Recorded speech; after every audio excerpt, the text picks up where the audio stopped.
Hey there, lads and lasses. This here is Thunderhand64 coming at you live from the west coast of the United States. Here on a Wednesday, it is a little bit past noontime, and that can only mean that it's time for some baby zombie rush generations. Give myself a little bit of a drink here. There we go. That's a little bit better. So yeah, I started a few minutes late today, but we're doing okay. We're doing okay. All right. So let me see. Today, Baby Zombie Rush. Let's switch right over to the display. What I would like to do today is to start off with a little bit of a Redstone review. I'm going to try this out again today. I like the results that I've gotten for the last couple of streams. So first half of the stream will be Redstone review. And that's where I share whatever I can about Redstone with a lot of you. And hopefully, you'll share some stuff back too, and we're all the better for it. So today, what I would like to do is talk about comparators. Now, there's so much to go over with comparators that this might wind up being multi-part. Yeah, comparators do so many things. So I was trying to figure out, how I'm going to start and how to proceed with comparators, because there's two ways that you can go with it. There's one where you can begin by its definition and like why it's called a comparator and how it does that, or you can go with like how it's most commonly first used, like how a player would first use a comparator in the simplest way possible. And so I think I'm going to go with the latter, and I'm going to try that out first, and then maybe in the next Redstone review or something we'll do a little more with comparators and a little more, and then some examples of how you can use them and stuff like that, because they are so incredibly useful and versatile. They do so many things. All right, so let's get started here. I'm going to try to do the best I can with this. So you can see we have a comparator right here. This is considered the front of the comparator, and that's the back. So this is the reading side, where the comparator will read whatever you put in front of it, if it can do so, right? And then this is the back, the pigu, out the back, where it'll send out the signal depending on what it's reading, right? Now, I think how players usually use these first, and maybe you'll share your own experience with this, but players usually will first use comparators to read the contents of a container block. For example, a chest or something like that. So let's just start with that, right? Let's just plunk down a chest. And you can see that the chest is empty, right? The comparator is reading this chest. Okay, and there's no items in the chest, so there is no signal coming out. However, when we first start putting items into the chest, you can see we get a little bit of a signal out, right? And as we put more and more items into the chest, we'll get a stronger signal out until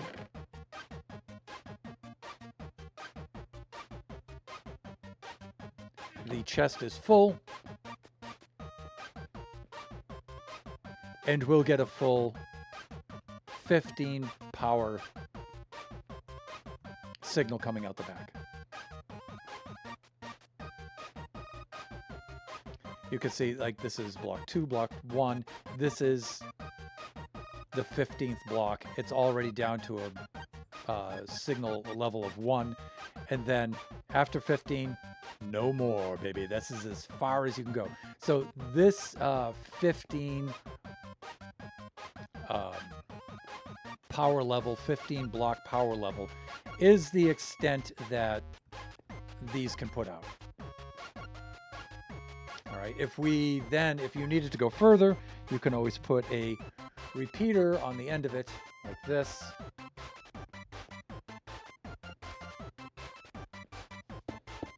Like that.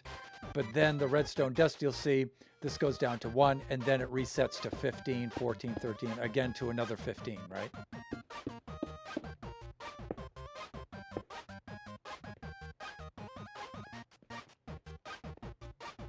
So this is really, really handy to do like simple things, right?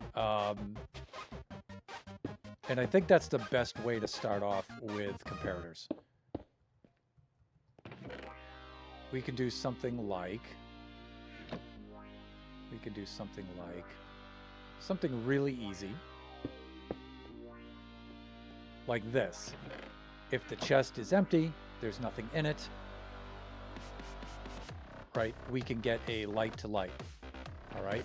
But the moment the light's not lit, but the moment something's in the chest, it lights up. So it can tell you, hey, the chest has contents in it, right? So for a simple or even a really complicated storage system, this kind of thing is handy, right?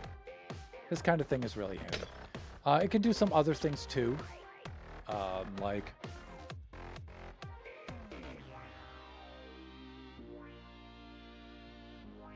for example,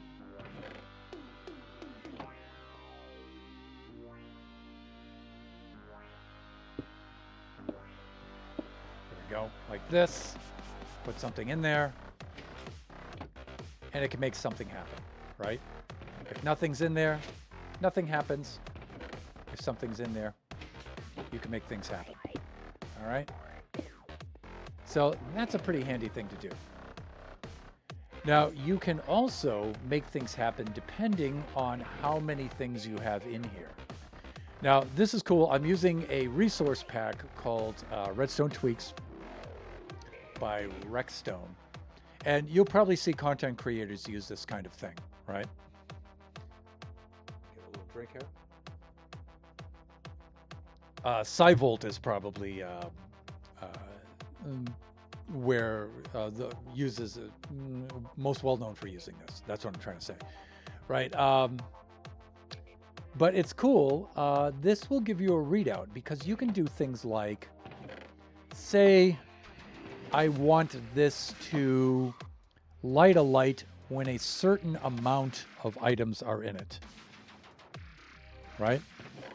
Like, for example, I only want it to light when it's full, right? When it's completely full. So you could do something like this.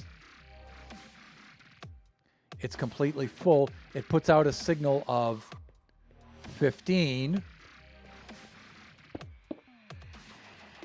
And so it'll light the block when it's completely full. If it's anything less than completely full, light does not light. Let's try to get it from this angle, right?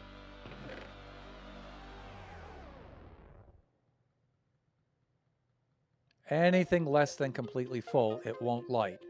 But when it gets completely full, there you go. So it can tell you when the contents of a chest is full, right? So these are like really simple uses of comparators. And I think most players that begin with comparators will probably use them this way.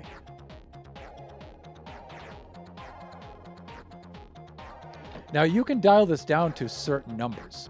If you look at this table next to me, it took me a second to figure out how this table works. But if the contents of a chest, a single chest like this, is 1 unit, right? You'll get, if it's 0, you'll get 0. But if you put at least 1 unit in there, you'll get an output of 1. Right? So let's do this so we can see it happen in real time, right? Put 0 in there, you get 0. Now, if I want a redstone signal of 2, I need to go all the way up to 1 stack and 60 items. Almost 2 stacks. So 1 stack. And since it's greater than or at least one, but less than one stack, we get one signal out, right? But if we want two, so like this, you can see now that will give us two. That gives us, it brings it up to the threshold, just what it needs to put out a signal of two. All right. And then similarly, if I want a redstone signal out of 3, I need 3 stacks and 55 items. 3 stacks and 55 items. So maybe like this, like this. So we've got 50, 51, 52, 53, 54, 55, and then you can see where now we've got a signal strength of 3 coming out, right? And so you can dial this all the way up to, and you can keep going, right? If you don't have this data pack, this resource pack, I mean, so you don't have this table available, you can just make a table and just write in the values. Right? You can just keep adding and adding until you see a light go off, right? And then if you have this kind of setup, and then you can just record what they are, right? If you feel so inclined, you can make a little linear equation, right? Based on that, where you have inputs and outputs, right? So many in the chest gives you a signal, so many out, right? But if you think about it, if a full chest is going to be 27 stacks of 54, right? Then that means you're going to need what? 27 times 64 for that? You're going to need 1,728 items in there, right? To get a single signal strength of 15 out, right? In other words, 27 stacks.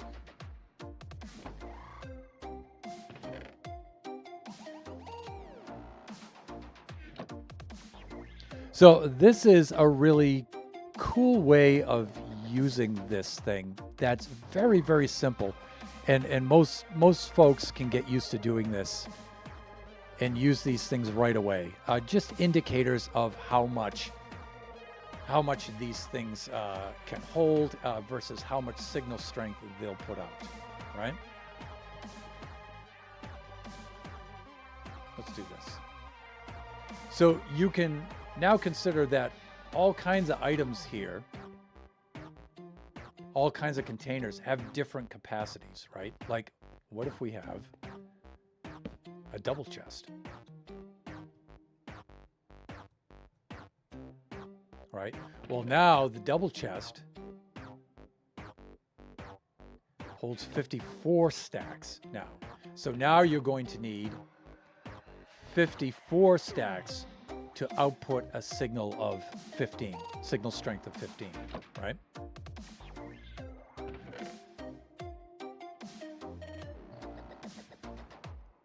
Because it's basically going to be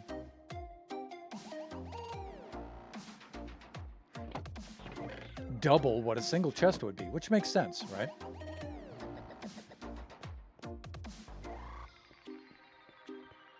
And again, you can remove items to get exact signal strengths for whatever it is you need, right?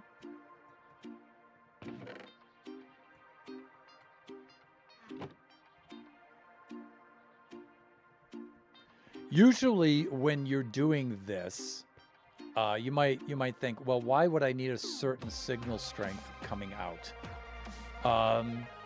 Usually it's to cover a distance, right? Like, say I need whatever it is I'm activating, depending on what I'm building, happens to be way out here. And for some reason, I need the input here and the output here. So I'm going to need a signal strength of 15 to reach all the way down here. But suppose I'm trying to save space.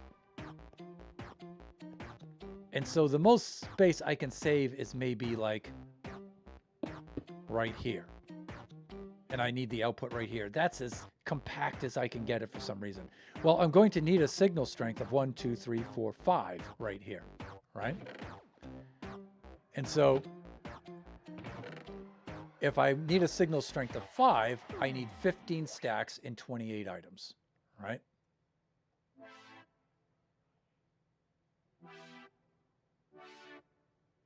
So we've got 9, 10, 11, 12, 13, 14, 15. And then, what did I say? 28, right? Right there.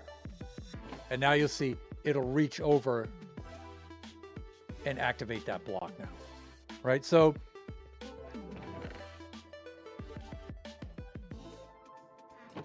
and again, you're just making divisions of, now it's going to be what? 2 times that? Right, so 3,456 items. Now, stackable items will fit in here. You know, it's funny, I just mentioned stackable items, right? It could also be non-stackable items. Non-stackable items will take up an entire slot, right? So we can do something like, suppose I had a bow, for example. So maybe we have a mob farm. Now, as you recall, bows do not stack. They don't stack. So the most that we could put in here for non-stackable items would be 54, right?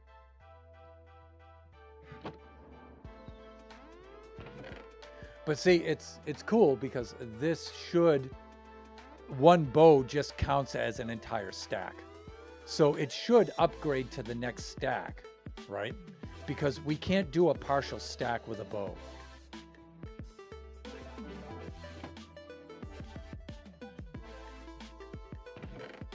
So it'd be interesting to see as we add bows to this, it's probably going to round to the next stack, right? If we put one bow in, we're going to get at least one. Now, if we were putting items in, the next thing would be 3 stacks in 55. So 1, 2, 3. But now we can't put in a partial bow, right? So it's just going to go to the next highest stack, right?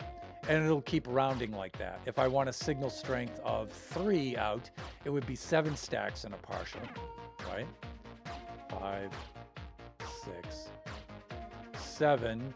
And we would normally have 46, but we can't put in a piece of a bow, right? So it would just round up to the next one, right? So you would have to consider rounding with things like this, and you'd have to remember that if you needed to do something super precise there, right?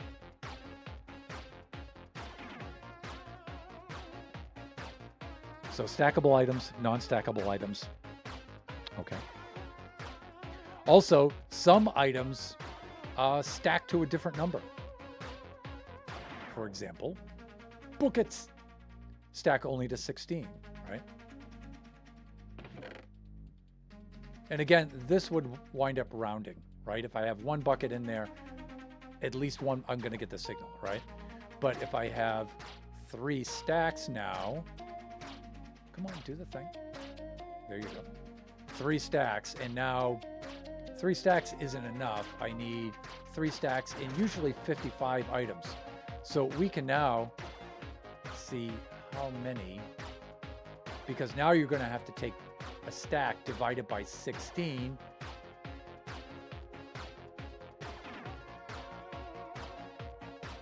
and see what happens. There we go. So 16 and then 14 buckets. So 3 stacks and 14 buckets will kick it over. And so there's a little math involved in there. You would have to take a full stack divided by 16 and then see how many items this is divided by 16, like make a ratio or proportion there, and then figure out what it would be for buckets, right? Or trial and error, you can just add 1 bucket at a time and just record what happens, which is a super powerful thing to do when you're trying to figure out redstone. Trial and error, if your trial and error is good and you're very observant and you're very patient, you can just try things and see what happens, right? You can learn a lot of redstone that way.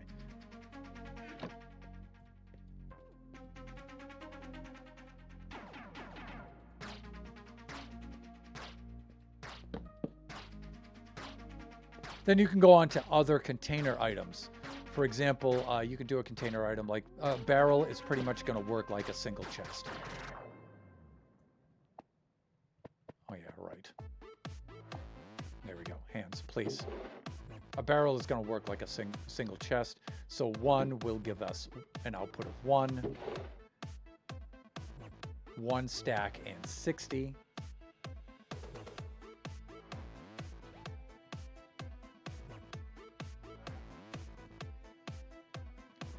One stack and 60 will give us an output of 2, and just like it would for a single chest. So that shouldn't be too surprising. Similarly, a shulker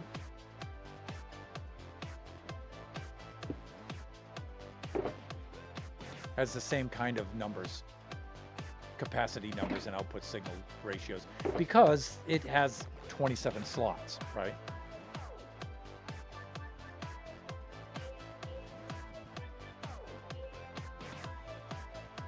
Right?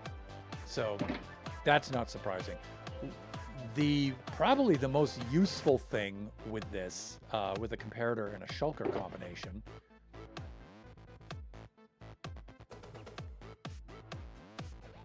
is letting you know when a shulker is empty. Hold on. So you have a signal strength of 15. When you get down to, and the shulker's finally empty, this shuts off. Very useful when you have a shulker unloader in your storage system. And you just want to say, you get a shulker full of items, you just plop it down. This has items in it. It starts signal strength of 15, and as these items are sucked away by the hopper, one after another, the signal comes down. And then when the signal is off, you could have something like maybe an inverter.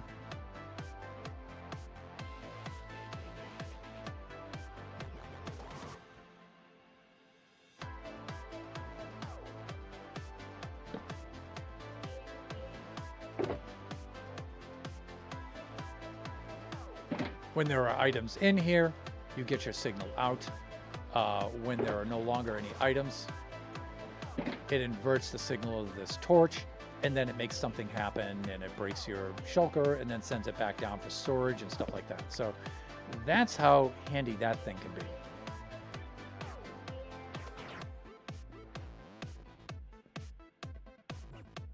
Now, you have other items in here. What else works like a chest? I want to get all of those things out of the way first. Copper chest, same way a regular chest works. With a comparator, practically identical. Same kind of capacity because it has the 27 slots, right? At least one item gives you an output of 1.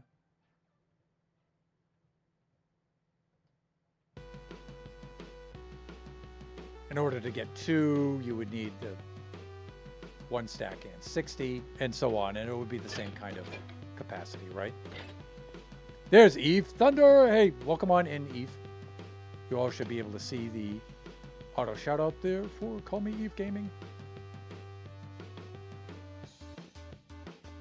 And so, anything that kind of functions as a chest with the same kind of capacity.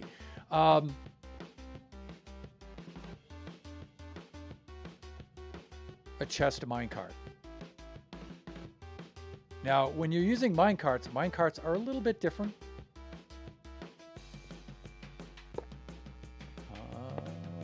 Minecart, in order to make a minecart work, you need a detector rail.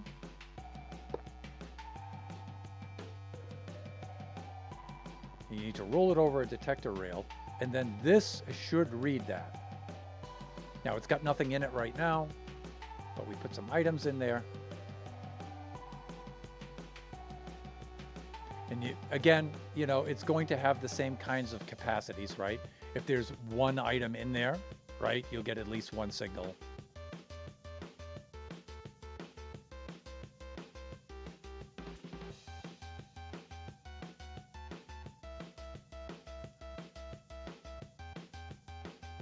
There we go. And then if I get a stack and 60, I get a signal strength of 2. And then if I fill the whole thing up, I get a signal strength of 15. Now this, again, is more useful when the cart is empty, because you can get a unloader, a chest minecart or a hopper minecart, and you can get an unloader. And so it will pull up to the comparator. The comparator, maybe a hopper underneath, will take all the items out of the chest. And then when it's empty, the comparator signal will shut off. And again, maybe you have an inverter here, right? And then it'll trigger this block with some power and then send the cart back on its way, right? Have you seen the Minecraft mod going around on the internet of the Screaming Boat Chest? Kind of want it, and it's a server just for something. Eve, you have intrigued me. If we don't put that on Buffooncraft, I'll probably try that on Generations. Screaming Boat Chest, huh? I'll look it up and send it. Thank you. Thank you, my dear. I'll definitely be interested in checking that out. So this works for it sounds hilarious. It sounds like just my kind of thing. Now,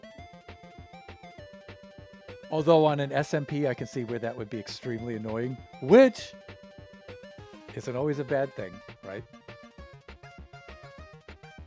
Imagine the trolls that you could do with that, which is probably what you're thinking. It's definitely what I'm thinking. Now, you could have a hopper minecart and a furnace minecart as well. I think I'm going to do the furnace and the hopper first, and then I'll go back to their minecart versions. All right. We'll get around to those. Probably one of the items that people use comparators with the most, chests, maybe barrels, definitely hoppers. Now, hoppers only have 5 slots in them, not 27, not 54. It only has 5 slots. So that means it'll reach 15 when all 5 slots are full. But now you're going to have to divide, what is that? It should be a base 2, right? 320, right? There'll be divisions of 320 now, right? Will get you your certain output signals, right? And you can see on the chart in here, right? If I have at least one,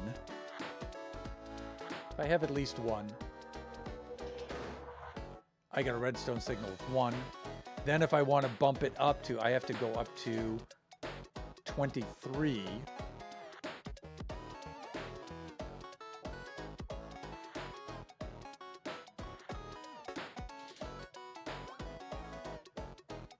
So I can get my signal strength of 2. I'm going to have to go up to 46.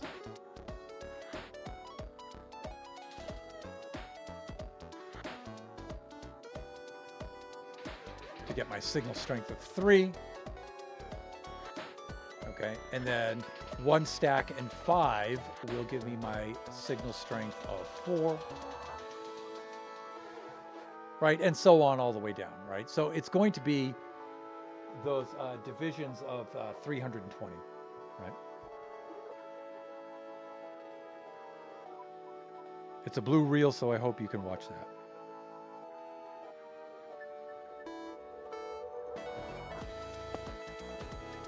Probably not on stream. Facebook. Oh, got it. Yes.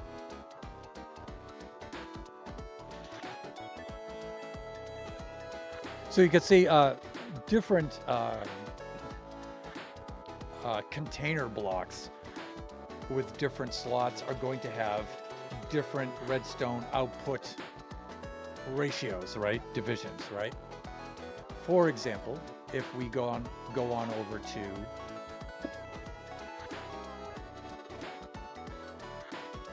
our good friend, the dispenser. Dispensers now hold 9, so they have 9 slots, right? So it's going to be whatever 64 times 9 on that. It's going to be 576. So it'll be divisions of 576, right? So you can make this table just by incrementally adding things in here and just watching what the output is, and just make the table once and then you have it. You don't really need this kind of resource pack. Yeah, right. If I don't have the account. I do have a Facebook account. Yes, I do. I am a boomer. So yeah, of course I'm going to have Facebook. But how are you? I am excellent. I'm a little foggy brained right now, struggling, but I'll be fine. How about yourself? Okay. So this, you can see, again, it'll be divisions of that, 576? Yeah, 576. And, folks who use this a lot, like Redstone is all they do, right? They probably memorize these after a while just because they use them so much, right? So my first level here would be at least 1 now. And then my second one would be 42, right?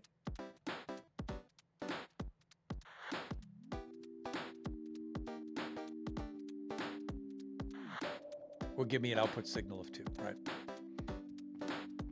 And so on, right? Until all 9 slots are full, and then I'll get the full 15.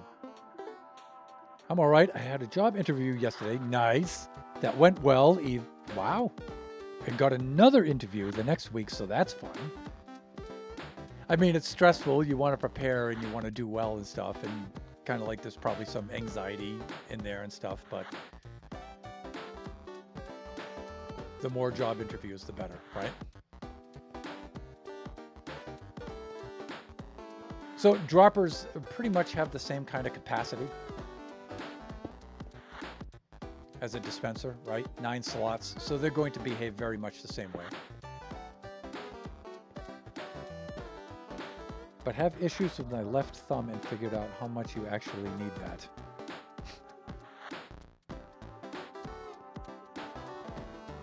Plus, it depends on what your job is, right? Typing, yeah. Playing a musical instrument, yeah.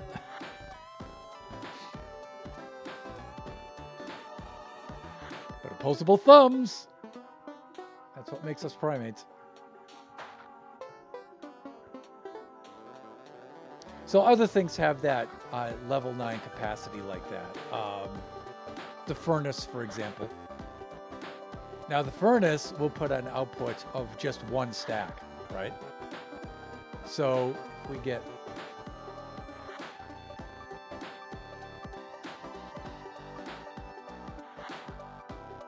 this is interesting. So a furnace has a maximum output of 5. It doesn't seem like it can output any more than that. And notice that it won't give you a reading for, let's see, what am I trying to do here?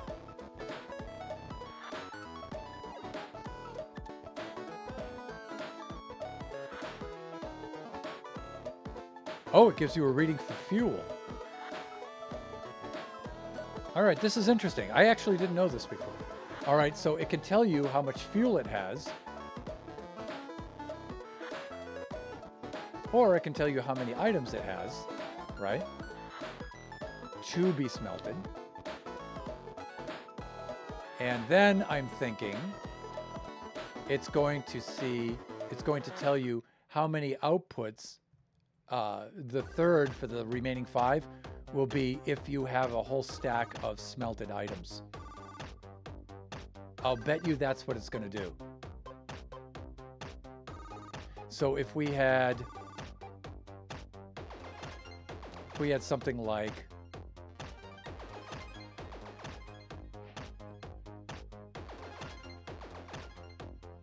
Let's see what happens.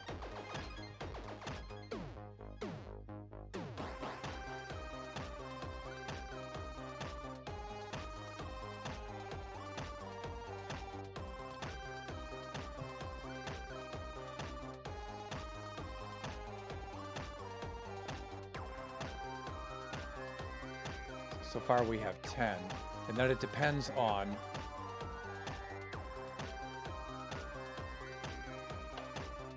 not subtract mode thunder.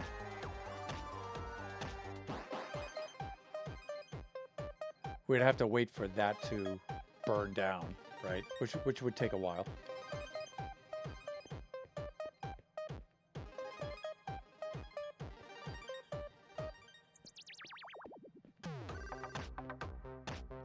But I'm wondering if we get to a certain amount here, right? Like, that would be what, 64 divided by 5?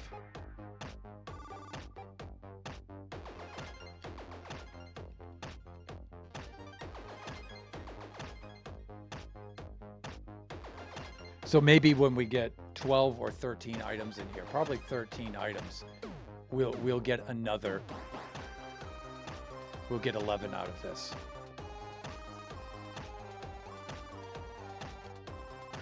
Yeah, so already we learned something new here, right? Because I didn't know how comparators worked with furnaces.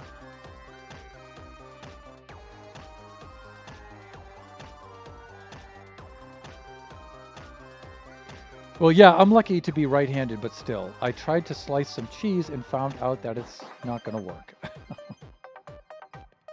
Calling the doctor tomorrow to see if I can come in before hand of the week. Aww. Okay, moment of truth here. When we exceed 13, is our hypothesis correct? I don't think it is. So maybe it can't tell you, like, how...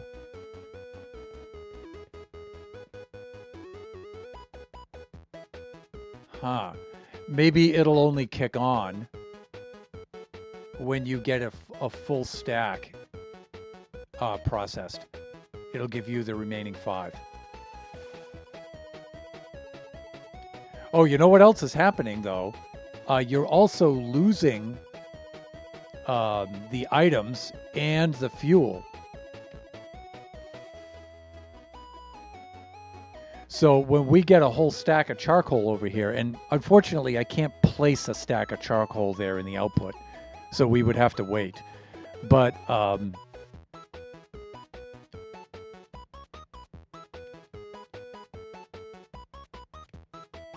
I'm wondering if a full stack over here will give you an output of 15.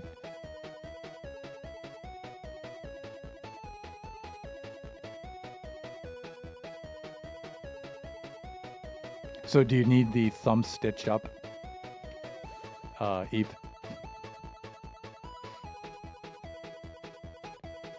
If I'm understanding you correctly. I'm probably not, but... Yeah, so this is probably balancing out, right?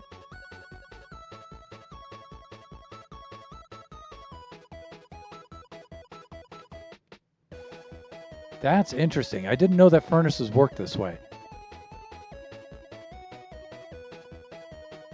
I don't think that this affects super smelters. I think super smelters are...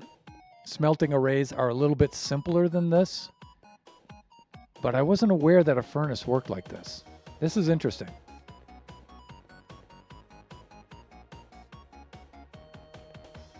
Okay, well, I'm not going to sit here and wait for an entire stack to do its thing like that. What we could do in the meantime is we could temporarily make another testing array, like right over here.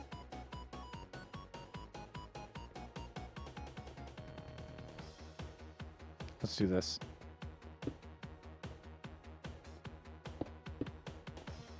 Here we go. I'll do something like this. I'll do that. And what have I got here? target blocks. 1、2、3、4、5、6、7、8、9、10、11、12、15、16. Because you want to go one past. Just to show that it, you know, what works and what doesn't work. And then the same thing with lamps. Ah! Look! That just dropped down to 9. When we got to the halfway point, it dropped down to 9. That is really interesting. And then I think this is going to incrementally decrease. Huh. Okay, that's really interesting.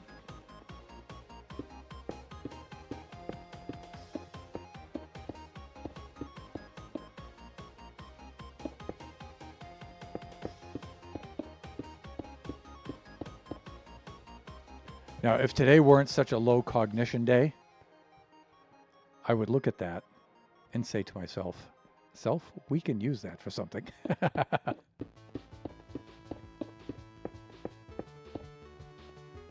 That is going to be useful.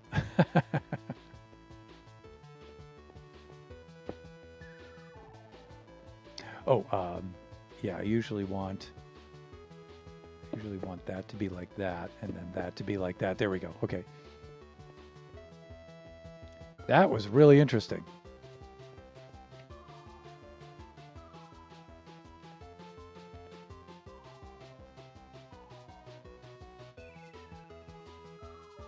So I wonder if this gets down to 60 or gets, let me see, 32, 40, 48. I wonder if this gets to 48, does this drop down by another value? Let's just camp here for right now, and let's see if that happens. I think I need antibiotics, yeah. Just randomly started hurting and getting stiff through. Oh, okay. So you didn't cut it with the, okay, understood.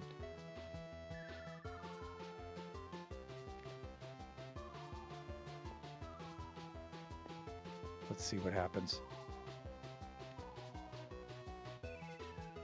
So I'm thinking if we get to 148, maybe that's a quarter. This might drop.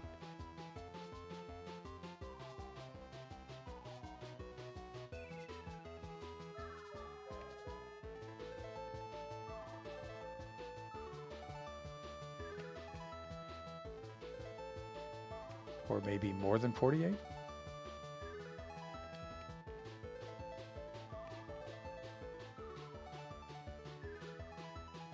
No, it's probably going to wait until it's completely full, and then we'll lose one more. That's interesting. Now, it does have the table off to the side here.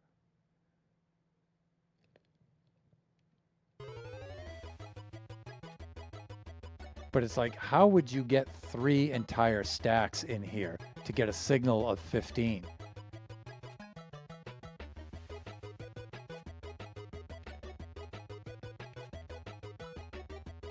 Is that if this thing is full, 64, and then like you had a hopper feeding in items, this would be full, and then you had another hopper feeding in fuel, this would be full. There's Lone Star. Hey, welcome on in, Lone.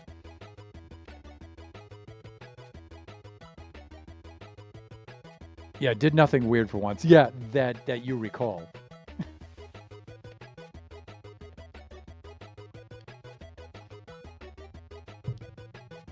So when we get to 64 smelted items, we'll then add items back into these, and we'll see what happens. I think that's how it's going to work out.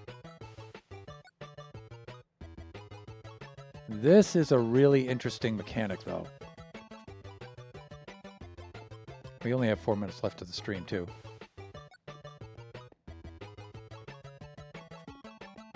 But you can imagine the other furnaces work a lot like this furnace does. Like a blast furnace will have basically the same function, right? And the same kind of capacity. Smoker will probably do the same thing. No. Thunder, thunder, thunder. There we go. Right. Smoker will probably have the same kind of capacity.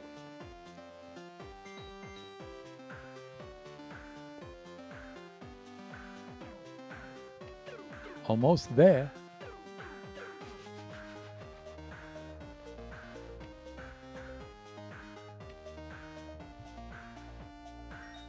True, but I'm also above the age of 30. Randomly body pains. Recall that you are speaking to a 62-year-old.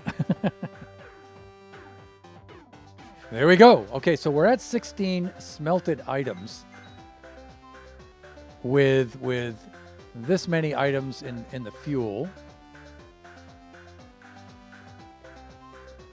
And notice that gives us 10.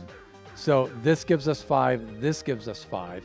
And then if I do, I'm thinking if I do a stack of logs in here, we'll get the other. There it is. Okay, so that's how it works. So they just divide this up by how many items, how much fuel, and how much is in the output. They divide it 5, 5, and 5. And it seems like there are no increments in between. It's just 0 or 5. It seems that way, unless these balance out, right? Because it doesn't tell you like what items are in what slot. Like if I have a stack in one slot and then maybe the other two, their sum or difference is 19, then maybe I'll get an output of 7.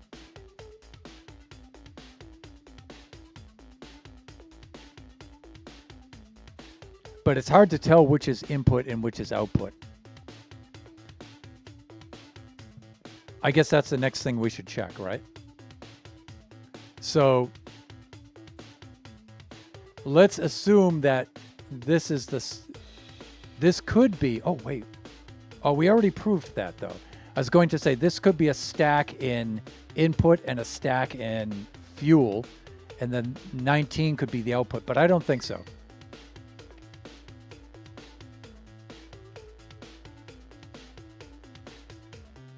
Like, let's put a single item in here. Oh, I can't really. Just to, yeah, I can't. I can't adjust that. But I know what I can do. When I get an output of 64 in here, which I have to smelt again, which sucks, I could like suspend this, for example. Right? You could do something like this. You would stop the process. Or similarly, you could do that and stop the process too. So you could put, for example, you could have a full stack of coal in here and 4 items, right? Oh, if we just let one more go, we could test out the signal strength of 6.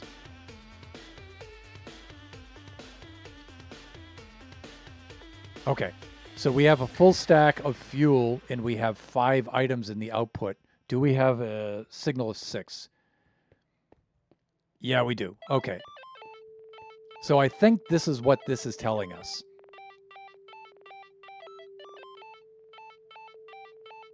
The only thing I find confusing, though, is this. 3 whole stacks. So the only way I could test outputs and inputs would be to get an output of 64 and then mess with these 2 here. So I don't know if it's any combination of this. Like, for example, if I had 2 stacks and 51 items, what if I had a stack in the output and I had a stack for the input, but I only had 51 pieces of fuel, for example, right? Would I get a signal strength of 14? So that would be the thing to test. But we are at time to run ads. And that means we are also done with Redstone review for today, and we need to get on with Baby Zombie Rush. But this is really interesting. I didn't expect furnaces to do this kind of thing. New knowledge today. New knowledge! Okay. I'm going to run 3 minutes of ads, after which I will be right back and we'll do a little Baby Zombie Rush with the second half.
Hey there, welcome back. My dad still acts like he's in his 20s, but does lately boast about being able to retire next year. Good for him, man. Good for him. Me, I had to retire quite a bit earlier than I was planning. Money's really tight. I'm not super thrilled about retiring at all because I like my job. But 'tis what 'tis. Speaking of like not acting your age or acting your age or whatnot, Kachi's birthday was yesterday. He just turned 15. And as my birthday gift to him, he and I will be going to see Iron Maiden perform in Los Angeles in September. And that has blown his mind. Kachi is a huge Iron Maiden fan. Now, I didn't cultivate his musical tastes.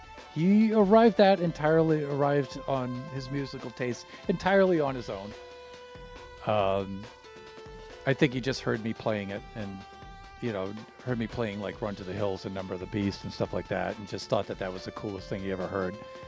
And so he's been into all that kind of stuff. And so for his birthday, I figured we'd both head on down to downtown LA together, and we'd go check out. Yeah, it was yesterday. He's 15 now. That's an amazing present. Thanks. First concert experience has to be, as a parent, it's incredibly important. So I figured, I'll establish that with him, and then he's on his own from there on out. So I just hope I can still do that nowadays. I think I can. I think I can do it. But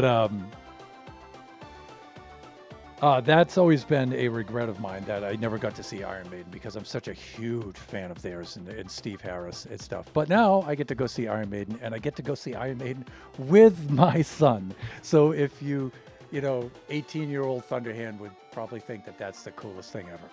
So.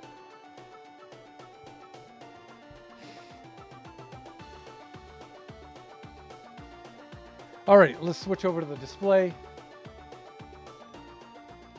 And look where we are. Hey there. Baby Zombie Rush. Okay, we have been making a lot of progress here. So the remaining features here are in the red.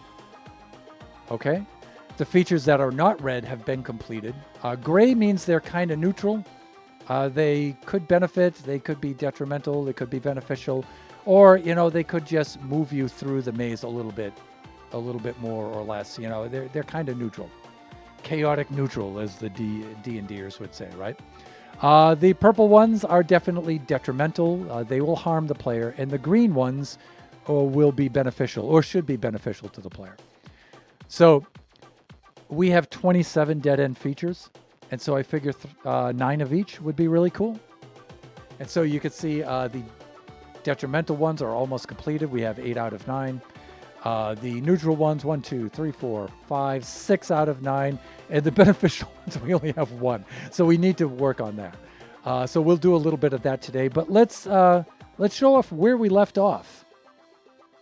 The last feature that we had completed, because that's really cool. I'm jealous, but I would take my son.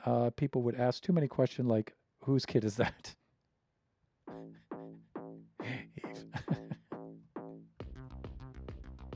All right, let's do this. Let's go to survival mode. So, typical Baby Zombie Rush. Player comes rounding the corner, pursued by bloodthirsty baby zombies, or not. They may have all perished by that time. But if they have all perished and things are getting a little bit boring, a player might take a chance and on this button here. And when they do, that opens up, and oh my God, tiny, morose-looking little baby zombies come pouring out after the player. Oh my God. Oh my God.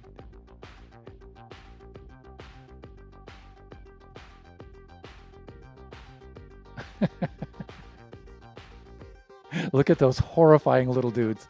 And they still have the regular size baby zombie speed and strength. I might give the baby zombies an attribute where they're a little bit quicker. Uh-oh, dead end. We're going to see if we can juke these guys. Can we juke them? Can we juke them? Yes! So see, we do give the player a chance, right? We do give the player a chance. I mean, you can possibly juke these guys. Wow, they're right on us. And they got us. I have to thank Flying Villager for a lot of input on that, man. He helped me out quite a bit with that.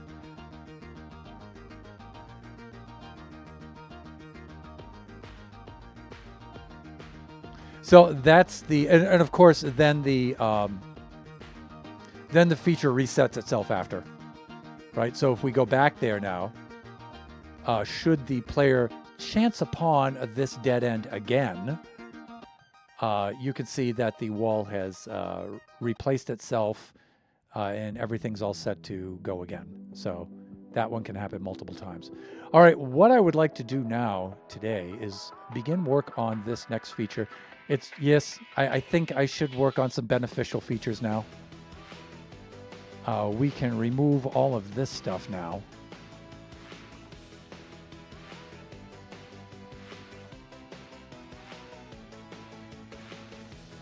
And what I'm thinking on doing now is putting in the beacon feature. Now, this should help out the player quite a bit.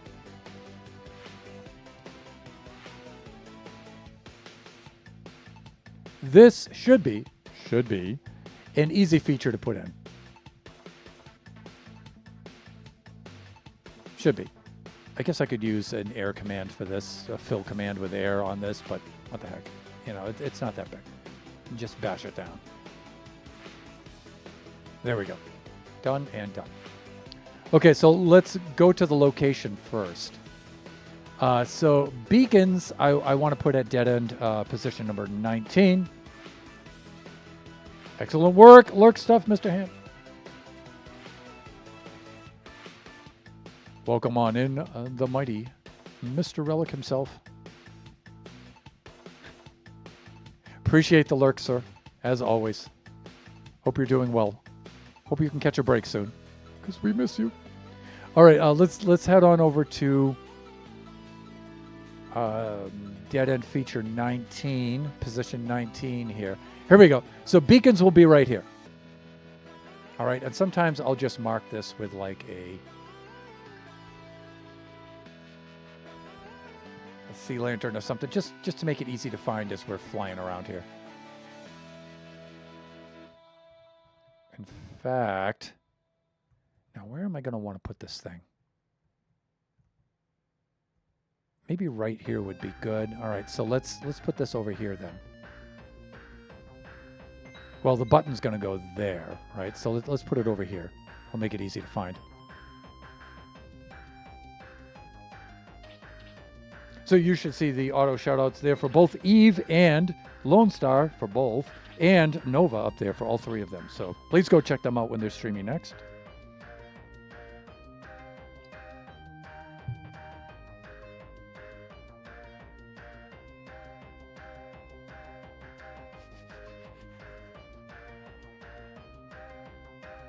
All right, so the idea here is when the player gets down to here, they're going to press a button. It will open up a access hole right here and through this wall, and then out from here will shine 4 beacon beams. They will stay lit for a certain amount of time. I think I said I wanted them to be right here, didn't I? Well, I have to haul that out. And you know what? The shaders are kind of throwing me off here a little bit. So, options. I think they're under video settings. Shaders disabled. Apply. Done. Done. Done. Back to game. Do I have the night vision effect? No, I don't because I died. All right, so let's go put that back on. So I just made a command block over here that gives me permanent night vision, so you can all see what I'm doing here. That's better. That is better. All right, yeah, so the beacons will shine up through here. 'Tis my plan.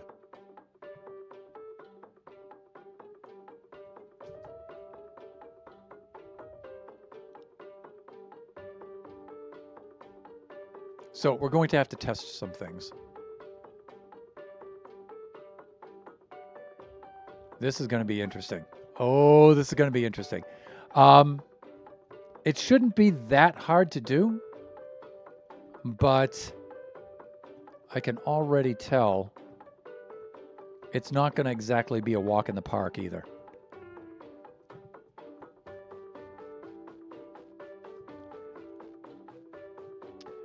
Because we're going to need these to open and close, which means we're going to need 4 blocks to be able to be pulled down and then pulled out to the side.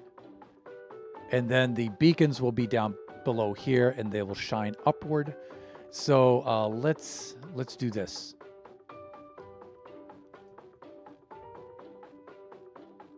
We'll do that, and we have buttons already. Second row up, third over. So right here, right there. So it's really important for me to make sure that all of the dead ends look identical. At least maybe the texturing doesn't have to look that identical, but the button placement and stuff like that. So just to make it that much more confusing, right? Now, usually I will open this up temporarily like this, just to make things a little bit easier to do there, just as we're testing things. And let me think. I think we can just build the beacons right away, and we will use my favorite emerald blocks for this.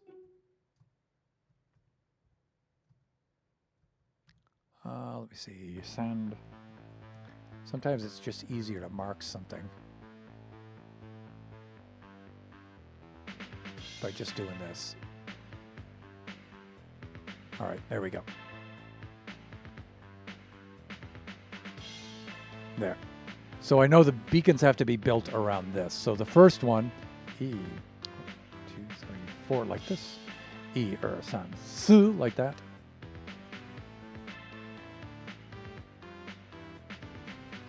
This, like that.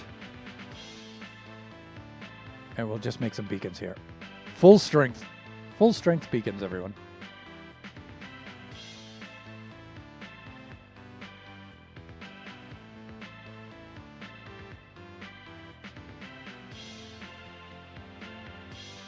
Now the redstone mechanism by which we'll open that and close that, we already have some very complicated versions. Well, I don't know, more complicated versions of those for various features around the server here, around the map,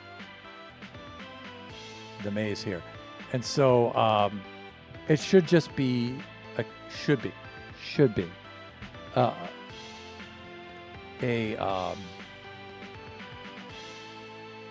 just copying those and then simplifying them. A matter of copying and simplifying. Yeah, you can tell I'm struggling today big time.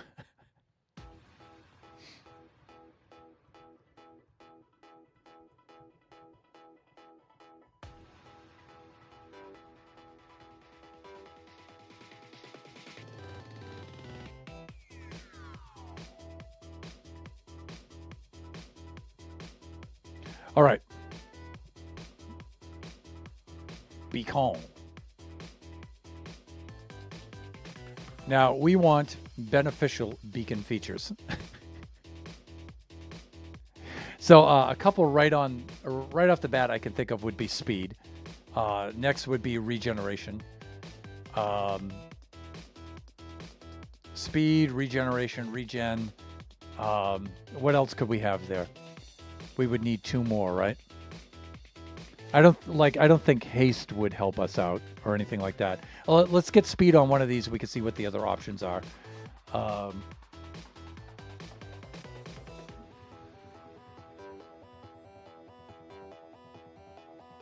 go like this. We'll put that in there. Jump boost, maybe. Resistance. Strength might be good. Yeah, we can do these 4 right here. We can use speed, resistance, jump boost, strength, right? And then regen comes in as a primary, I think, for each one, right? So we could do...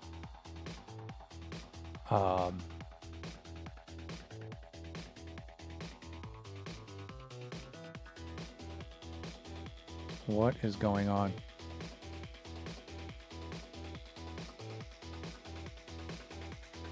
Why is this not working? Is it not working because I'm in creative mode, maybe?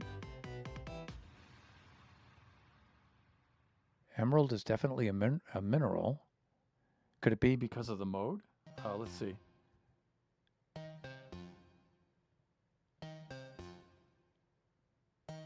What am I doing wrong?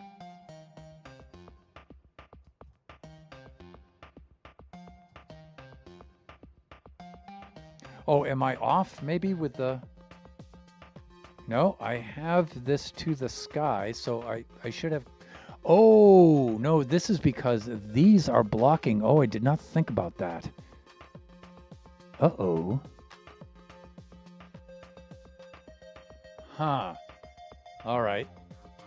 So we would have to either replace these with just regular glass, which is not a bad thing.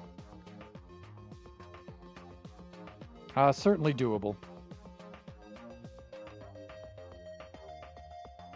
However, we have to be careful with this because if it's over a spot where there are the pathways, the baby zombies will burn.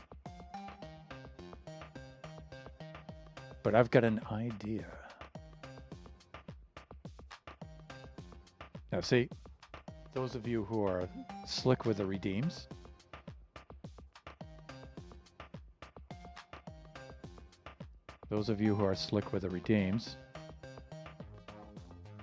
if I can find it.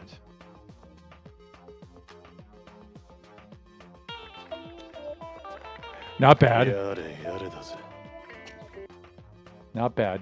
What I was thinking of was this one. Do I have it? Ah, yeah. Shut up, Charlie. I got an angle. What angle? Him. So my angle here is replacing those with maybe some stained glass in just these 4 locations. I do appreciate the Jotaro, though. Yada yada desi.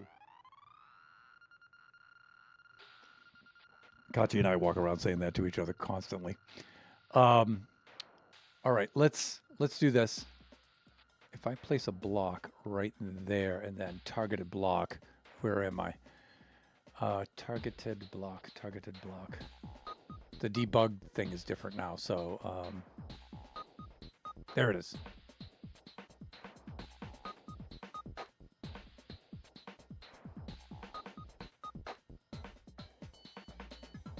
I swear it's moved. It's been removed from the debug screen.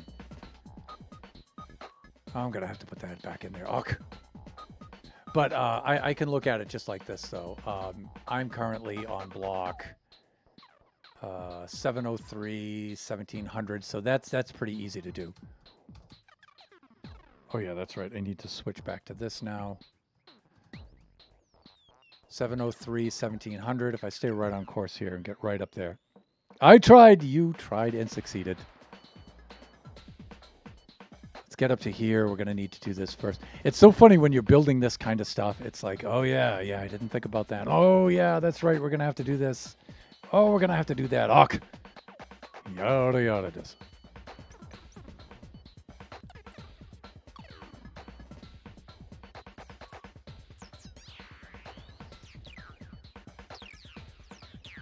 right? So we're going to have to get up here. And right now, let's just open these up for right now.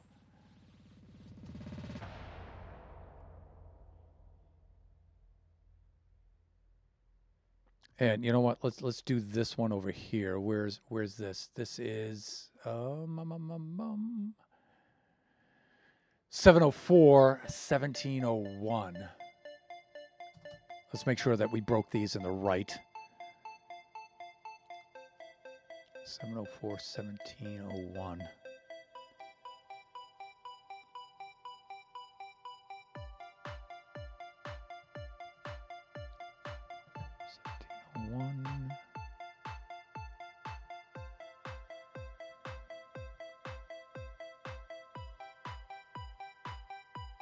Yeah, I guess I haven't reset the options on my debug screen.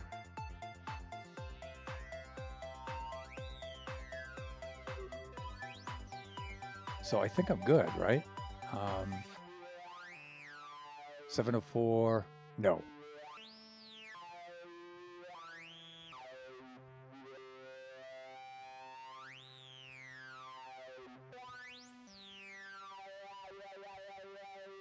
Yeah, here. So I need them to be like that. Okay, we're good. I think I can just put some stained glass here. And let's try a few different shades and we'll see which ones blend the best.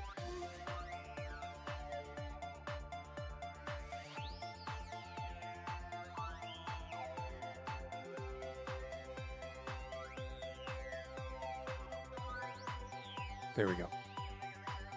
So we have this. That's too light. That's not bad. That's a little too dark. So I think I'll just use these.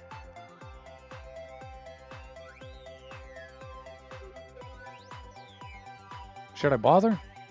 Because it's pretty far up. If players don't have their render settings set, I don't know. Maybe this will be good enough.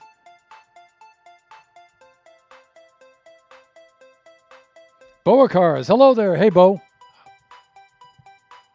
You all can see the auto shout out there for Boacars.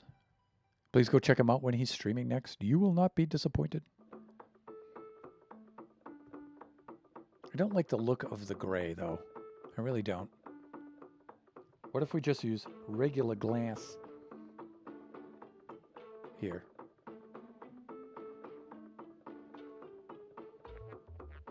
And then we'll see how noticeable that is from down here. I don't think it'll be noticeable at all, to be honest with you. I think if the players have time to be looking up at that from down here. Now, mind you, this will close up like this. Wow, that is pretty noticeable though, huh?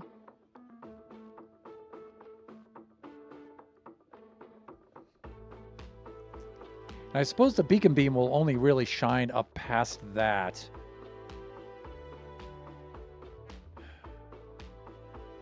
When the feature is active. I'm always disappointed, but that's not personal. Definitely check it out. So what is this for? Okay. So so the idea, Eve.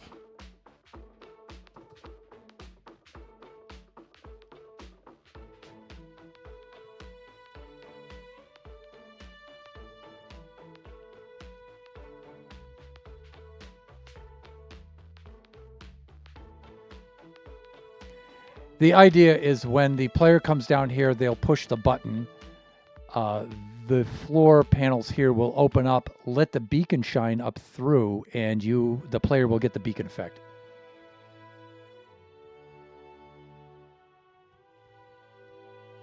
And then after a certain amount of time, it'll close off, and then the beacon effect will stop. The glass. Okay, the glass up here is to protect the baby zombies, believe it or not, because as they're running around through the maze, without anything above them to shade them, they'll burn up in the sun, right?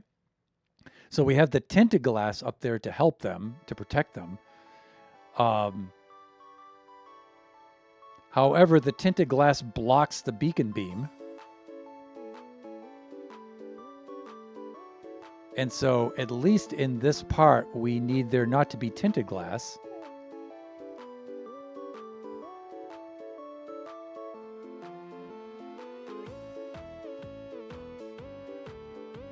Now, when we shut this off down below, okay, so what if you put more glass on top? Will it make it darker? I believe.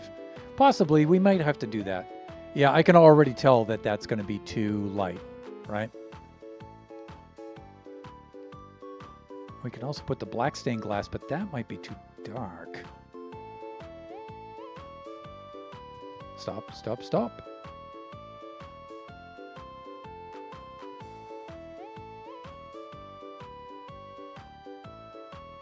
Yeah, I can see.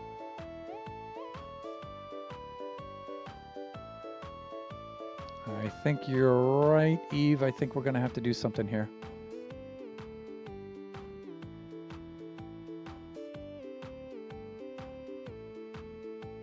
Oh, I'm at the build limit. I'm at the height limit right now. Okay, maybe underneath then?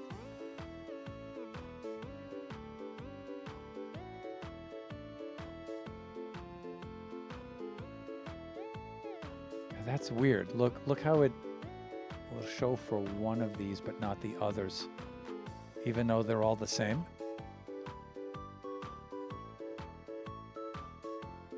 Okay.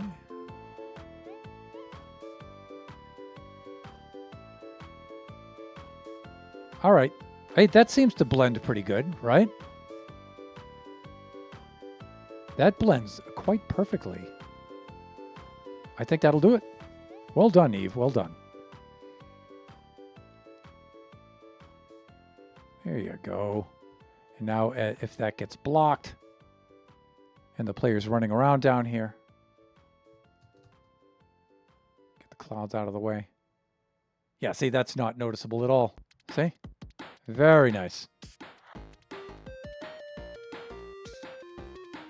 Kind of. Right now, I'm just going to stick this up there for right now, Bo. Because I like the look of the open sky as the players are running around through here. Also, as the host, I need to be able to fly around and track the player. Right? And it's nice to be able to get up to these heights here. I could just go into, a spectator mode or something and follow them around that way. I could do that. So there's lots of options. I just haven't settled upon anything yet. So right now that's temporary up there. I might leave it like that. Don't know if you remember my Season 4 unfinished base. Yes, I do. Lone gave me the idea to finish that on stream in creative mode. I think you should. I would like to see that. All right, so those minor issues have been resolved.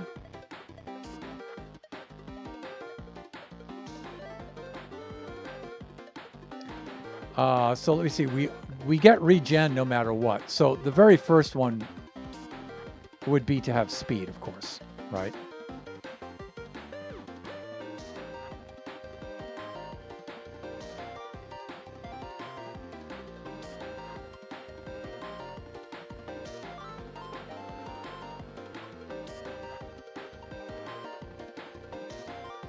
That's odd because we should be getting both of these.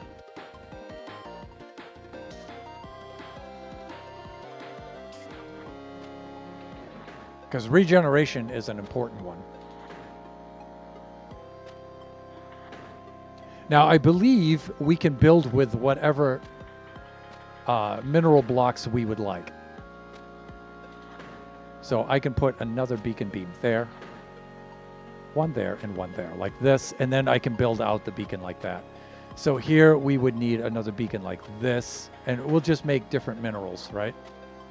So this one would be maybe iron. And it just helps track things a little bit better. I think it does. So this you could consider to be like on this one here. This one would extend this way.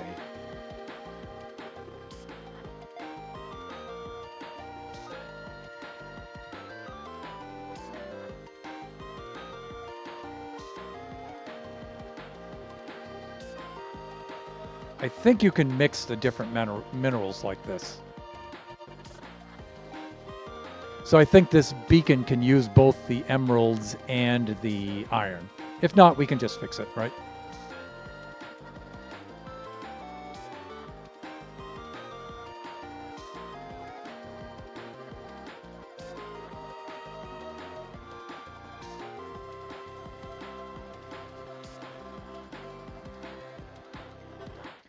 You know what's weird though? I think, does it use this and then remove it after it uses it? Let's find out.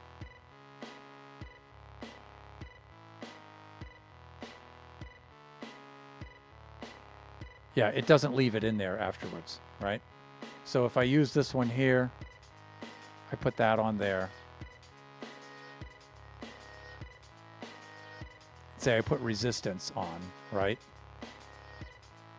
I click this and then I hit that. Then I think it uses the emerald. Yeah, and the emerald's gone. Okay, I get it.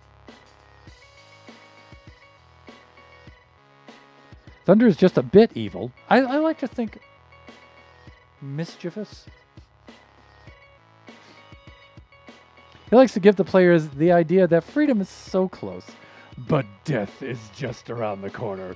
Actually, Eve, it's a little bit worse than that. You have like a 33% chance of, well, I don't know, because the benign ones can kind of help you or kind of hurt you depending on how it goes. So I would say you still have about a 50% chance of something bad happening.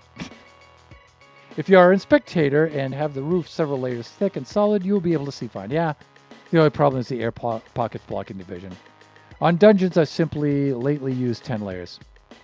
I may wind up going that route. Both.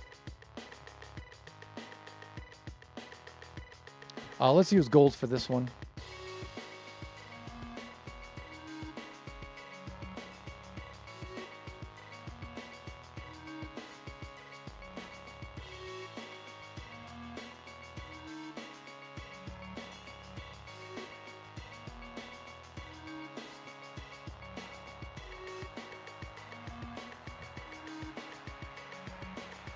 There we go.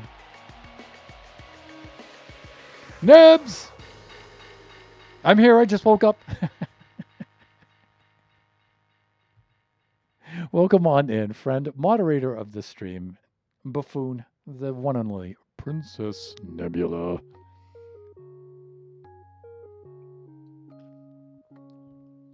I hope you had a nice nap. Happy to see you. Welcome on in for some baby zombie madness here. This one, what do you think would be most beneficial? Jump boost? Because you could maybe jump over the baby zombies. There's not any features really you could jump over. Maybe strength might be better because you could swat them off of you, right? It might affect your punching strength, right? Strength or speed? Well, we already have speed. We have speed and we have resistance. Be right back. Going to look for some ibuprofen. Aw, I hope you feel better, Eve.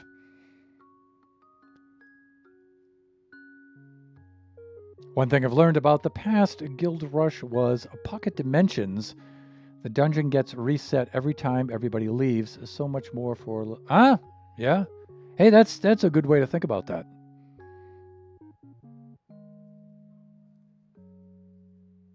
Strength is better than jump boost. I think it is. I think you're right.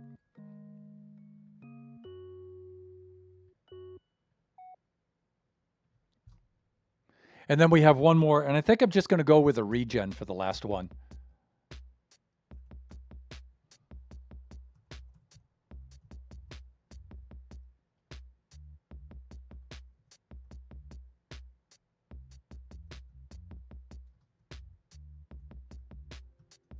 And I think it's just down like this, right? Gives us what we need for the last one. And then we put that in here. We put that over there like that.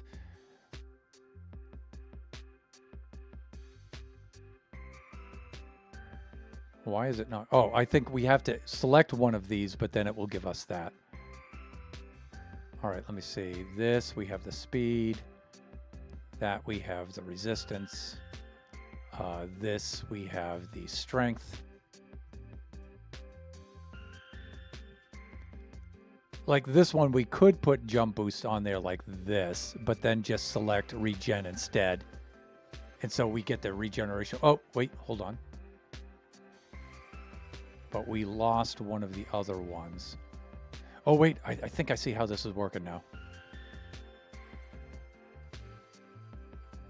Right.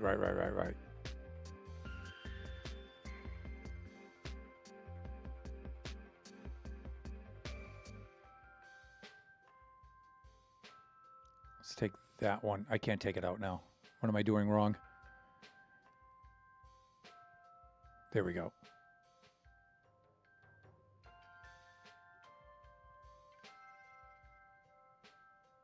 If I do this, how come I can't get rid of the jump boost now? Oh, it takes a minute for it to kick in, right? Now if I do this one and I do that and hit it, I get regen, and yeah, there it goes. Yeah, I forgot how beacons worked. For God's sake, Thunder.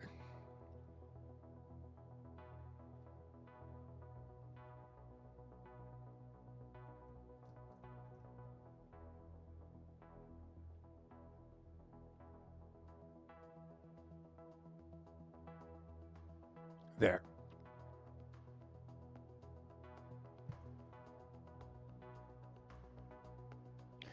We have the regen for two of them, but I think 1, 2, 3, and then the regeneration for each one 4. I think that's good enough.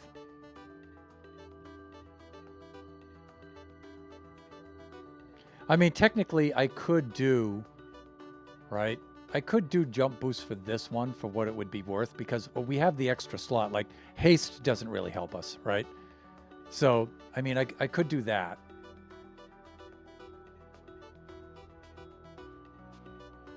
Because we get regen for all 4 of them anyway. That's a basic one. And then we get the speed, we get the resistance, we get the strength, and the jump boost.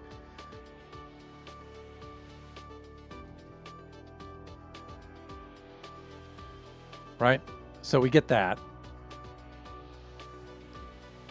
Now, I do not believe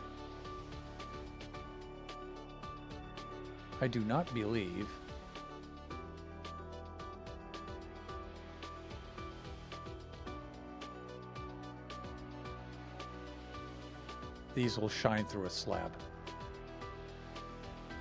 But they do! Oh, this is going to make this so much easier. So much easier. All right, this just became very, very easy. Because now all we have to do is just make pistons that push blocks over these to block them. Super, super simple.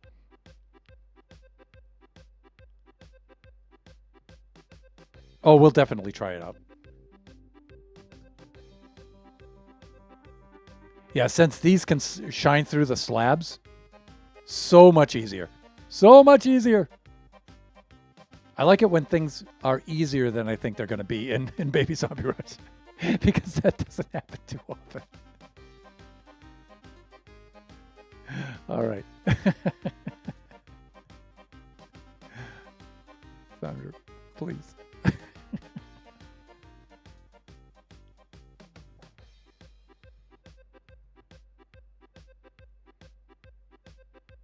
All right. What do I usually do here for this? I'll usually do something like this. I'll put an observer like this.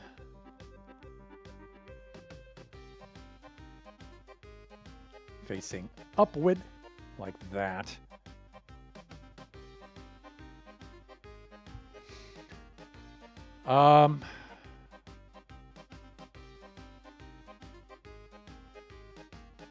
Then I'll have a piston like this.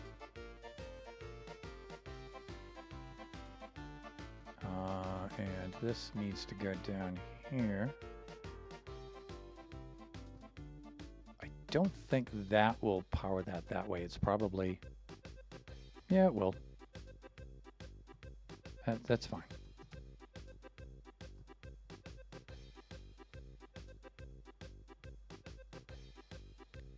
But I could use a target block here or just some redstone dust.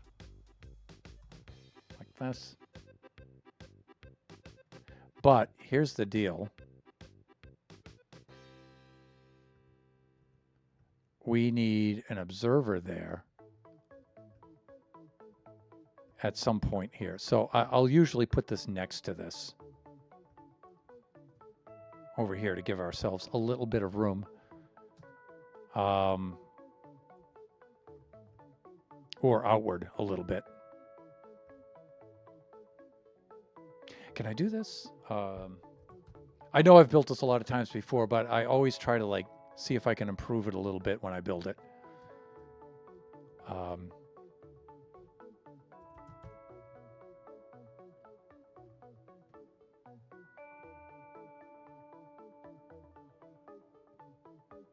Yeah, it does not do that, but I was just trying to raise it up by at least one block, but I can always make it come over by a block too. Like, for example,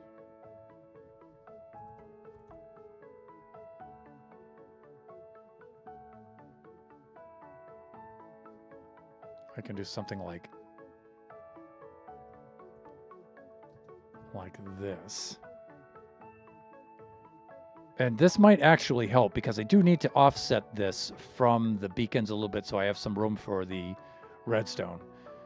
So I could do this. I could put the observer over here like this.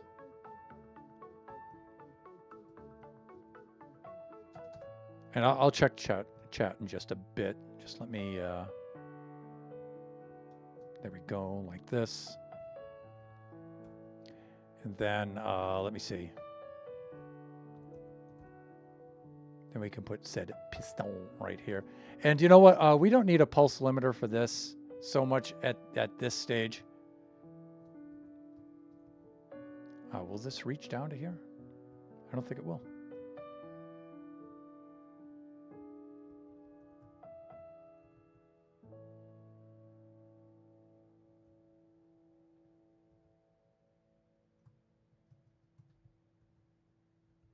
Yeah, that will show. So this definitely has to be here. That can go down by one more block. Yeah, okay, we could do the same thing. I could just move it over by one more.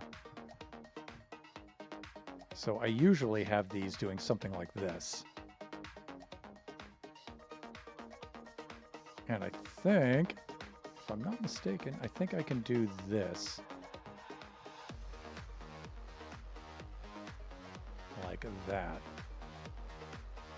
Yeah, and then it'll put it back in place. So see, you can see where the double pulse isn't really a problem here. Yeah. Now then this one can read the output of that. And then it can put it into a pulse limiter. So we only get one pulse out of it.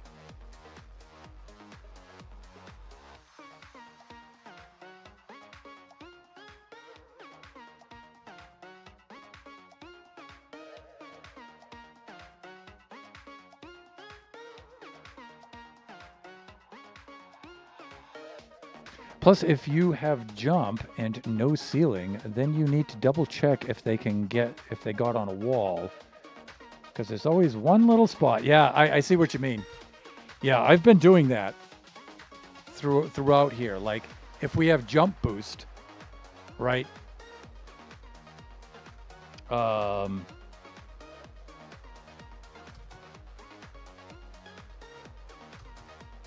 One good thing is we're one slab lower than than we normally are, right? But like if you had a feature like this, right? Can they stand on that, or can they jump up to this button and get on the wall? I don't think they can. The only place where that might be an issue, there might be two places. One might be over in Aqua Parkour. Where am I? Over here in Aqua Parkour, where parkour features come out of the wall and they may be able to jump up onto the wall. That might happen there. But if they get the effect over here, I doubt that they're going to have time to find their way through the maze to get back over here. They might.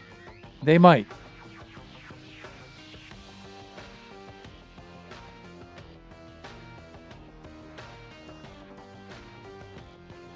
Welcome back, Eve.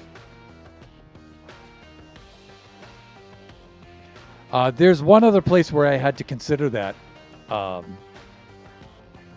Bo, funny you should mention that. Over here. Over here, there's a feature where you're in an underground tunnel, and you come out through here, and then the floor opens up, and the wind bursts rocket you back up into the air temporarily, and then drop you back down. So I had to come up with temporary roof features that push into place. So it rockets you up, but you bump into that, and it puts you back down before these close, so you can't get up on top of the walls. Yeah.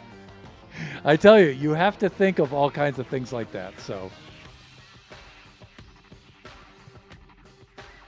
you can also put up hidden barriers. Yeah. Like you could put up barrier blocks too, right, Eve?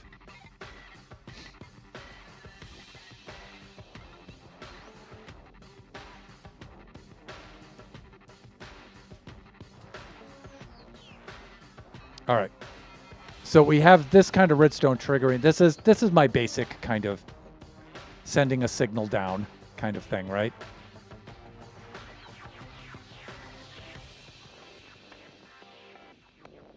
Now, one thing I want to check is I might only need just one piston and one block here, because the piston arm might be able to block the beam. It might not. So let's check that out. If I'm like this, and I'm like this. So I'm thinking if I have a block there. Oh, wow. Yeah, that's right. If I'm doing something like this, yeah, they'll interfere with each other, right? So I could have double piston extender kind of situation here, or I could just do this kind of a thing. Have the block here, and it pulls back, and then I do the same thing all the way around. Like this. I mean, redstone-wise, this is easier to do.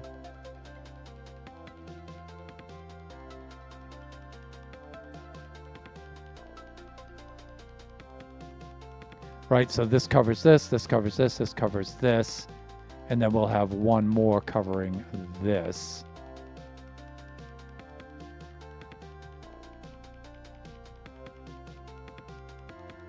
Like that. You know, if I was tight for space, you know, I'd just do the double piston extender and just have two of these. But we've got the space. We may as well use it. Just the spots where they could possibly get out, yeah.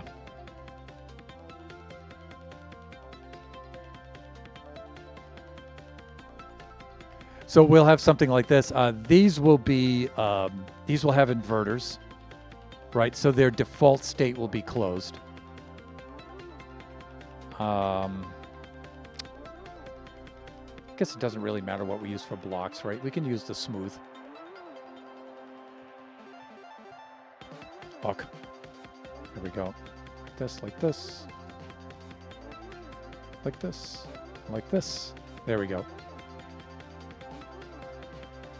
Then we can build a circuit all the way around it. So we can put some substrate down.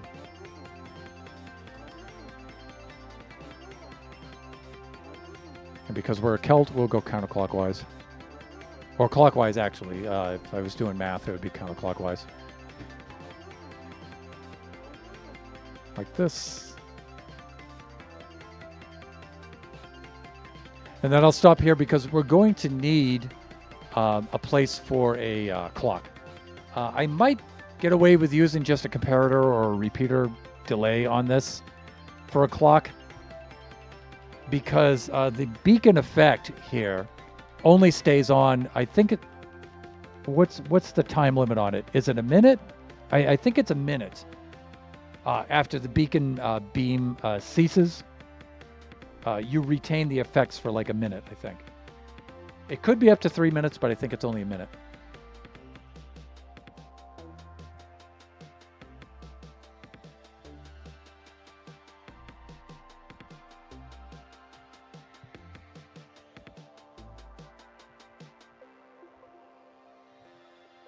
Right, so we can come down here.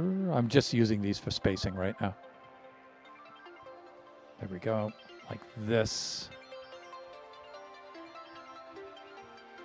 It can be like that.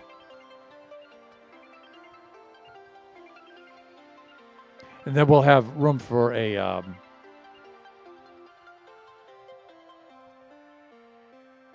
well, we might not have to do that. Nice. Let's try it out. We might not have to have the pulse limiter. We might not, depending on how.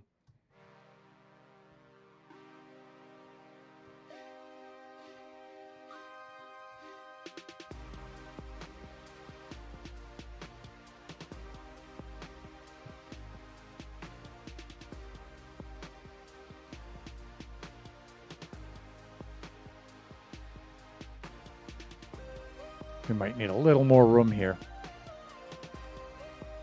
Like that.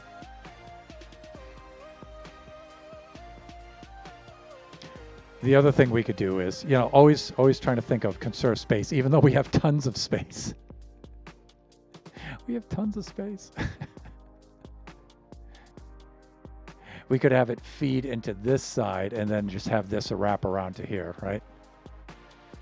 There we go. Waylander Tone, hey, welcome on in.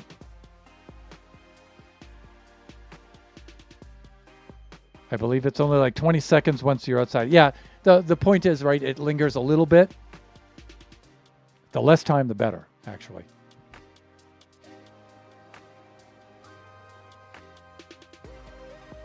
So we could do something like this, and now it gives us time to, it gives us a little room to deal with this, right? Welcome on in, Tone. How are you getting on there?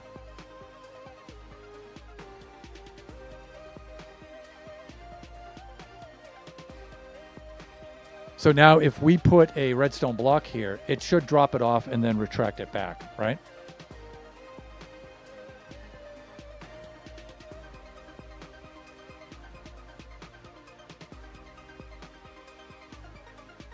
And we could always put a repeater in here, right, too.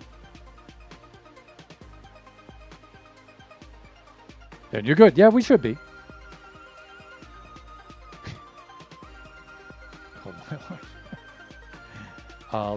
Let's do this.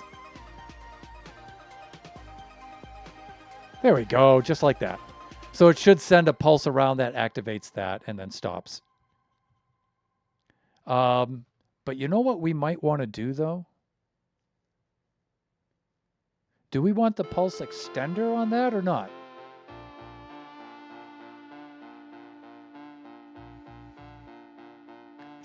It is time to end the stream anyway. But,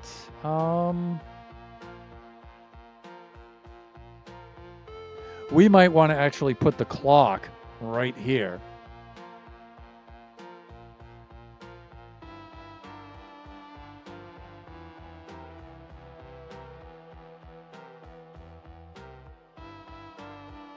So it completely drops the block off.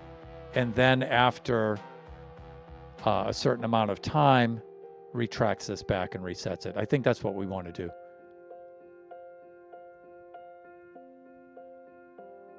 Yeah, that's what we want to do, people. So we're going to need at least 4 target blocks, though. Yeah, see, I don't want to stop the stream right now because I'm having fun.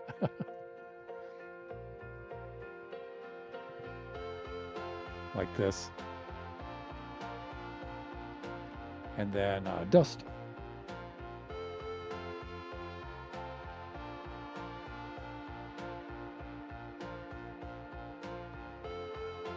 Now, I think I can just run the dust right up to the target block like that, and I think it'll transmit through. I think it will. But we may have to go over the top with it. And we may need some repeaters to boost the signal strength. Like if that goes there. Yeah, it won't continue through the block like that. Through the other side, so you'd have to do something like that. Something like that. And then something like that, but you need more signal strength. More signal strength, so you need repeaters. So you'd have to do something like... Now, technically, you don't need a repeater here. Right? But it'll give... Since this will soft power, you probably won't need that now because the repeater will just shove it right on through. Same thing with that. Right? And then same thing with that. And then just because it looks neater, right? Just like this. And so you can see where it shuts off the beacon. Default state is on. And then this is off like this. Okay. So this would be the default state. So we would need an inverter, actually, right?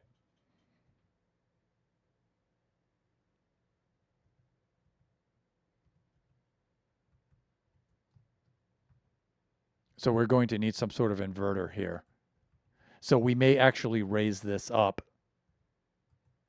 And let me see. If I had an inverter, if I had myself an inverter, might do something like...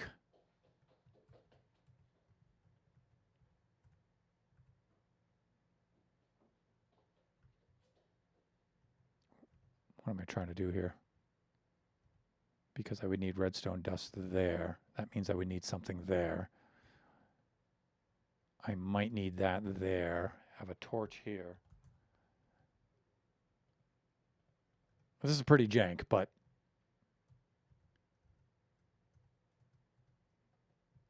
could do something like this. Bring all of this up by one more block. So you could then do that. Run that into there. You could have this here. With this here.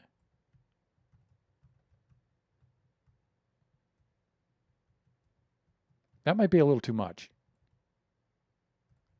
Because we need to extend off of that. But you could see where that would do that. That would do this. Might go vertical with that. I'm not sure. Like have the piston here pushing down. Yeah, having the piston pushing down. And then pushing this block down into place.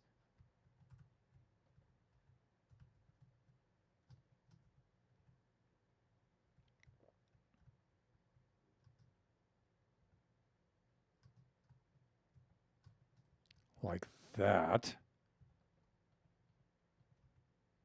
That would push that down into place like that. Into here like this. I mean, you could use dust along here if you really wanted to, but then you could see if you would press said button right there. Right? Now, we just need the clock to hold it open longer. But you can see where its default state would be open and then close, right? So off of this, you could have the clock, and then you could have the output here like that. So, all right. I think that should wrap things up for today.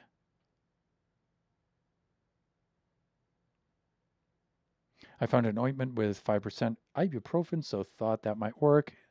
It's one of those heating ones. Darn it, now my thumb hurts and it's annoying tingling. Sorry to hear. Put your phone down. I don't think that's an issue anymore. All right.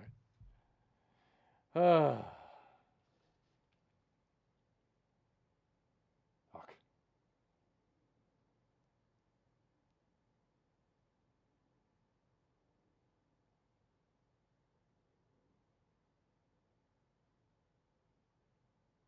Of course, the mighty Flying Villager is streaming right now.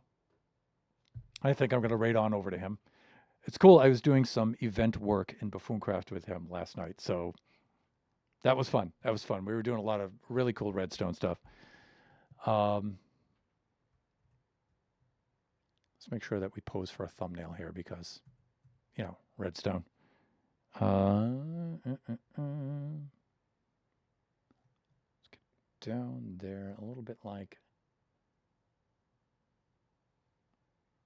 I want to go to my left.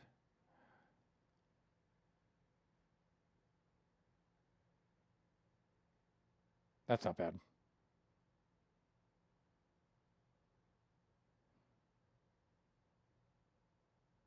Right there. That'll do it. Okay, I'm going to log off here. Let's get on over to here, the camp scene, and let's do a raid over to Flying Villager.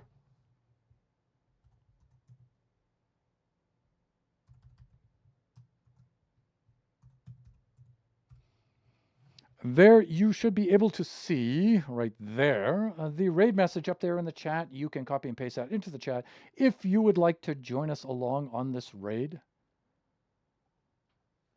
Thank you, Nebs. If that was Nebs or did I get that in on time, I'm not sure. There's Eve with a raid message.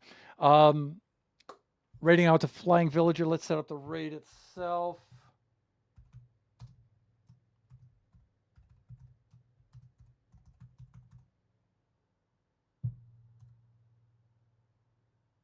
And now the raid is counting down for the one and only, the spiciest of buffoons, the Flying Villager. There we go. All right. Yeah, it's doing its thing. Great. Thanks for joining me today, everybody. I like the Baby Zombie Rush streams. I like all of the streams, but these are a lot of fun. I especially like doing the Redstone review at the beginning. I think I'm going to keep that feature. That's too much fun not to do. Just remember that we do this generation stream every Wednesday from noon to 2 Pacific Daylight Time. Our next stream will be from Friday. Will be on Friday from 11 a.m. to 1 o'clock p.m. Pacific Daylight Time. That will be Buffooncraft SMP Season 6. And then the stream after that will be Sunday from 4 to 6 p.m. Pacific Daylight Time. That will be Kachi time. If Kachi decides not to stream, then I'll stream another Generations or Buffooncraft on Sunday. Everyone, thank you for joining me today. Enjoy the rest of your afternoon, your evening, your morning, wherever you happen to be. Join us again next time. We are raiding out to Flying Villager right now. Bye for now, everyone.